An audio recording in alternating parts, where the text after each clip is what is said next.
ఈ జయప్రకాష్ యంత్ర దీన్ని ఆధారంగా చేసుకొని మనం ప్రస్తుతం ఏ రాశిలో ఉన్నామో తెలుసుకోవచ్చు. దీనికి సెంటర్ లో ఒక మెటల్ ఏర్పాటు చేశారు కదా, దాని నీడ పడిన ఆధారంగా రాశిని తెలుసుకోవచ్చు. ఇప్పుడు ఆ నీడ కన్యా రాశి స్లాబ్ పై ఉంది, అంటే ఇప్పుడు కన్యా రాశిలో ఉన్నాం. ఇవి రాశి వలయ, ఇవన్నీ 12 రాసులు.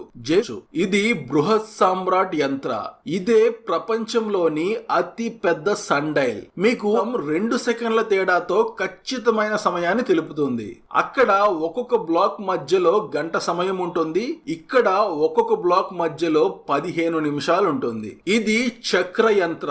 ఆ సర్కిల్ మధ్యలో ఒక లైన్ ఉంది కదా, అది ఈక్వేటర్ లైన్. ఆ మధ్యలో ఉన్న హోల్ లో ఒక ఆబ్జెక్ట్ పెడితే అది పడే నీడ ఆధారంగా సూర్యుడు ఈక్వేటర్ కి ఎంత డిస్టెన్స్ లో ఉన్నాడో తెలుసుకోవచ్చు. ఇది రామయంత్ర. దీని ద్వారా సూర్యుని యొక్క గమనం ఎన్ని డిగ్రీల్లో ఉందో తెలుసుకోవచ్చు.